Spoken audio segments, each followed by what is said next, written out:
Hello bachcho, let's see this question. The question says the displacement of a vibrating string versus position along the string is shown in the figure. The periodic wave have a speed of 10 centimeter per second. A and B are 2 points on the string. What is the frequency of the wave? और हमें चार options दे रखे हैं। तो हमें एक wave का figure दे रखा है, का स्पीड 10 सेंटीमीटर पर सेकेंड दे रखा है, हमें इस वेव का फ्रीक्वेंसी निकालना।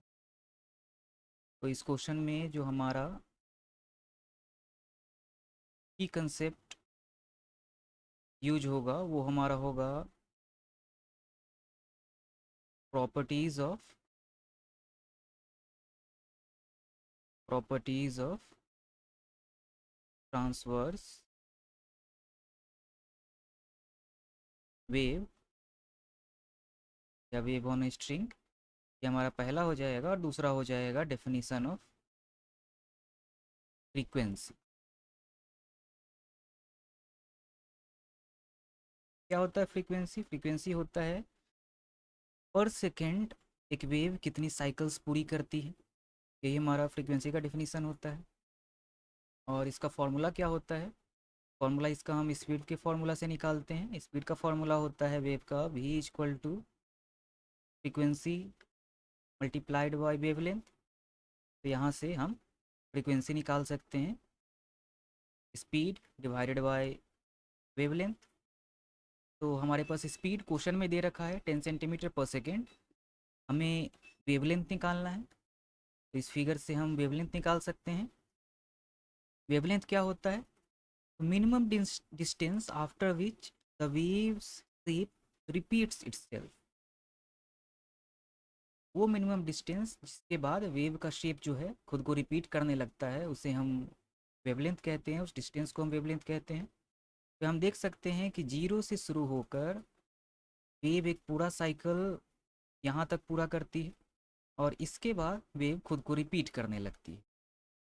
तो हमें यही डिस्टेंस निकालना है यहाँ से लेकर यहाँ तक का। तो हम देख सकते हैं कि जीरो से लेकर क्रेस्ट तक का डिस्टेंस जो है वो 1.5 है।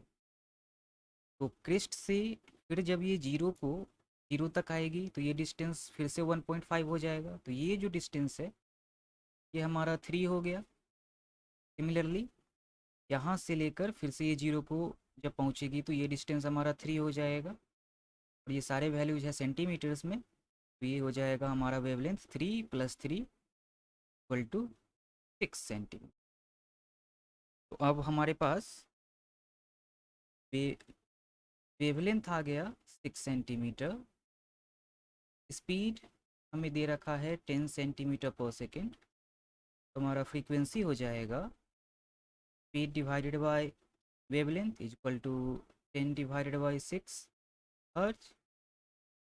और ये हमारा हो जाएगा 1.66 हर्ट्ज या अप्रॉक्सीमेटली 1.67 या 1.7 हर्ट्ज।